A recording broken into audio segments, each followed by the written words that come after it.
Alguns meses atrás eu apresentei lá no Instagram uma ideia de um projeto que envolvia IA e que eu acredito que todas as empresas deveriam ter. E naquele vídeo eu recebi tantas mensagens de pessoas me pedindo para trazer ele aqui no YouTube que eu fui praticamente forçado a isso. E o mais curioso é que ele é um projeto até relativamente simples de ser feito e que eu considero como uma porta de entrada para quem está aprendendo a trabalhar com modelos de linguagem dentro do Python. Bom, eu estou falando, é claro, do Oráculo, um assistente virtual que vai saber tudo o que há para se saber sobre algum assunto da tua escolha. E ele nasce da combinação de um modelo de linguagem como o ChatGPT, Claude, com alguma base de dados privada tua. E são justamente esses dados que vão determinar a natureza desse assistente.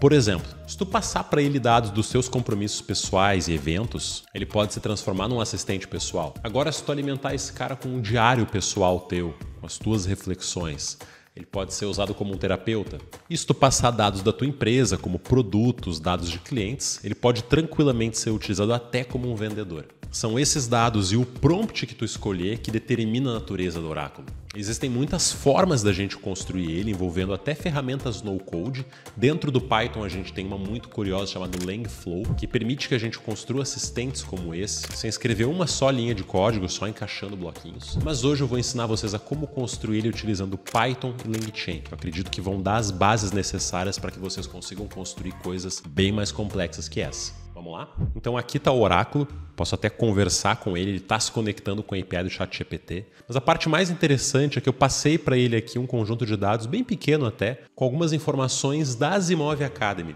E ele vai ser capaz de acessar aquele conjunto de dados e responder perguntas a partir daqui. Por exemplo, quem é o gerente de operações da Asimov? E ele sabe que é o Lucas Petri. Se eu perguntar quanto custa para me matricular na trilha Aplicações IA com Python, ele também sabe que está custando 718. Na descrição do vídeo eu vou deixar o código-fonte desse projeto com a interface em Stringit, mas eu vou construir com vocês hoje aqui uma versão mais simplificada dele com o que de fato importa, que é como eu jogo dados com RAG para dentro do ChatGPT. Bora lá? Então aqui no Visual Studio Code vocês vão precisar de três coisas. Em primeiro lugar, criar um arquivo .env que vai conter a chave de acesso da API da OpenAI, caso queiram utilizar o ChatGPT ou qualquer outro modelo de linguagem. Eu já ensinei outros vídeos do canal a como construir isso. A minha está aqui. Algum conjunto de dados de qualquer formato, eu aqui utilizei CSV, onde cada linha corresponde a alguma pergunta e a resposta na qual quero que o modelo tenha informação. E o mais legal disso é que, nesse caso aqui, eu tenho um conjunto de dados muito pequeno para mostrar para vocês a ideia. Ele tem aqui 3 perguntas, eu nem precisaria fazer essa técnica toda, eu poderia simplesmente jogar isso aqui no prompt e fazer uma pergunta baseada nisso. Só que a vantagem da técnica que eu vou utilizar com vocês aqui hoje é que esse conjunto de dados ele pode ser gigantesco, com centenas de gigabytes ou múltiplos arquivos. E mesmo assim a gente vai desenvolver uma forma dele conseguir pesquisar por qual a informação que ele precisa buscar que mais tem relação com a pergunta que a pessoa fez. Então, para a gente começar, eu vou importar aqui a biblioteca .env, que se vocês não têm ela instalada, podem instalar ela utilizando pip install py.env. Tá? Ela vai permitir que a gente carregue essas chaves de acesso no Python sem ter que estar colocando isso na mão aqui no código, é uma forma mais segura. A gente também carrega ela agora utilizando o load.env. E pronto, agora a nossa chave já está carregada dentro do código. E a gente vai importar aqui uma série de módulos do LangChain que eu vou explicando para vocês à medida que a gente vai utilizando. Podem até pausar o vídeo e copiar, que essa parte é um pouco chata mesmo.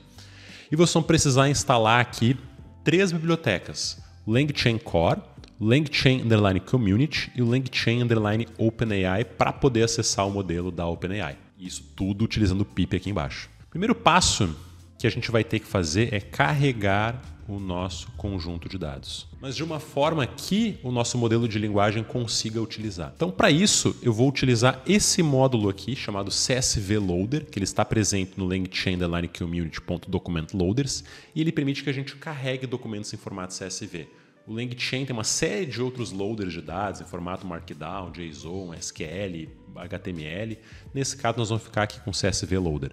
E para utilizar ele é muito simples. Basta que a gente crie uma variável que eu chamei aqui de loader e instancie a classe CSV Loader passando o caminho do meu dado. É isso. E agora eu vou pedir que ele carregue os documentos através de loader.load. Se vocês executarem isso aqui, vocês vão perceber que a variável documents já tem aqui o documento Cada uma das linhas contém um documento separado, que ele tem aqui pergunta e resposta com informações da empresa, sobre quem são os funcionários, o valor das trilhas e um processo que eu coloquei aqui de como é que a gente faz para publicar um vídeo. A gente tem um manualzinho dentro do Notion que explica como isso aqui funciona. Vocês podem colocar o dado que quiserem. E agora vem a parte interessante, porque eu disse antes que como esse documento é pequeno, eu poderia jogar no prompt diretamente e já ter uma resposta. Mas não é o caso, porque eu quero utilizar uma técnica para permitir que esse documento possa ter um tamanho gigantesco. Então a gente precisa trabalhar com ele de uma forma mais eficiente. E aqui que entra aquela técnica chamada RAG, Retrieval Augmented Generation. RAG permite que o modelo de linguagem, ele, no momento de alguma pergunta, ele pegue essa pergunta e faça uma busca por quais são as informações no conjunto de dados que mais têm relação com a pergunta feita, para poder filtrar e injetar no prompt só aquilo que for necessário para ele. Então, por exemplo, se eu encontrar uma pessoa perguntando os valores das trilhas da Asimov, eu quero que ele injete no prompt só esse documento aqui. Se alguém perguntar sobre qual o processo para cadastrar um vídeo, eu quero que ele injete só essa informação. E isso aqui vai acontecer através da lógica de embeddings. Um embedding é um outro modelo de inteligência artificial que basicamente permite que a gente transforme texto em números, mais especificamente em vetores. E os números desses vetores vão ser selecionados de acordo com a sua representação semântica. Então imaginem esse exemplo aqui. Esses dois cachorros vão ter vetores muito parecidos entre si, porque de fato tem um peso semântico semelhante, são cachorros. Essa outra rosa que está aqui, ela seria diferente dos cachorros por se tratar de uma rosa. Só que esse cachorro aqui tem números mais próximos da rosa em si do que do outro cachorro, pelo detalhe em rosa que ele tem. O embedding permite que a gente faça isso. Que ele pegue uma frase ou uma palavra e encontre qual a localização nesse espaço multidimensional para que quando a gente faça uma busca semântica, ele localize coisas que estão mais perto, quase que geograficamente, dessa palavra específica. É com esse conceito que eu vou pegar depois uma pergunta de um usuário, jogar num modelo de embedding e vou localizar quais são as perguntas e respostas que existem lá que mais têm relação com isso. Esse conceito é um pouquinho chato de entender, só que aqui no LangChain com Python ele acontece de maneira muito simples. Eu preciso carregar aqui um modelo OpenAI Embedding, tá? Da LangChain Community Embeddings, e eu vou importar aqui um banco de dados vetorial, que é o FAIS. Ele vai permitir que a gente guarde esses documentos já convertidos em número. Então ele joga os documentos e o modelo para eu poder fazer essa tradução deles e está feito. Aqui eu tenho a minha Vector Store. E aí, por último, eu vou pegar agora a minha Vector Store e vou colocar as-retriever. Isso aqui vai permitir que o nosso banco de dados consiga ser utilizado como busca para puxar essas informações. E olhem a lógica dele acontecendo aqui no canto. Eu executei agora essas linhas aqui. Eu posso pegar o meu retriever e dar um ponto invoke. Eu vou fazer uma pergunta para ele, por exemplo. Preço da trilha IA. Reparem que ele retornou para mim agora. Eu fiz essa pergunta, ele transformou elas num embedding e voltou 3 documentos em ordem dos que são mais relevantes para ele. E reparem que a primeira resposta aqui que ele encontrou é justamente da nossa trilha Aplicações IA. Nesse caso padrão, o Retriever ele puxa, se não me engano, 3 ou 4 documentos. Tá? Mas se isso aqui tivessem, por exemplo, esse nosso banco de dados tivessem milhares de documentos, isso aqui seria muito útil, porque puxaria só os que são mais relevantes. O segundo passo agora é a gente criar nosso modelo de linguagem e permitir que ele use esse Retriever aqui. Para isso, eu vou instanciar o chat da OpenAI, que foi importado aqui em cima, e vou utilizar o nosso Chat Prompt Template, que foi esse cara que permite que eu construa um prompt padrão para o nosso modelo de linguagem e entender o que ele tem que fazer com isso. E aqui eu já montei um prompt que vocês podem pausar o vídeo e copiar. Então aqui está o prompt. Você é o atendente de uma empresa, seu trabalho é conversar com clientes, consultando base de conhecimentos da empresa e dar uma resposta simples e precisa para ele, baseada na base de dados da empresa fornecida como contexto. Então aqui vai entrar o nosso retriever no contexto e aqui vai entrar a pergunta do cliente. E a gente monta isso aqui agora utilizando o nosso Chat Prompt Template, que eu vou dizer que o prompt vai ser igual ao Chat Prompt Template from template, que é esse template em texto aqui, e passo esse nosso template, que eu chamei de RAG Template. E de posse disso, eu monto uma chain, que é justamente o que o LangChain faz para a gente. Ele permite que a gente coloque essas coisas em cadeia e tudo aconteça numa ordem. Então, essa chain, ela sempre, em primeiro lugar que receber uma pergunta, ela vai jogar dentro do meu retriever, buscar no meu retriever quais são as informações mais condizentes e encaixar aqui neste meu contexto. É isso que esse primeiro dicionário faz. E depois ele vai pegar a minha pergunta da pessoa e eu utilizei aqui o Runnable Pass-Through. Ele vai encaixar aqui dentro com a pergunta feita da pessoa e montar esse promptzinho para o meu modelo de linguagem. Depois ele pega essas informações encaixadas aqui e joga no meu prompt. Vai basicamente fazer o encaixe das informações e depois jogar no modelo de linguagem. E, gente, é isso. Isso aqui é um projeto de um assistente já com RAG.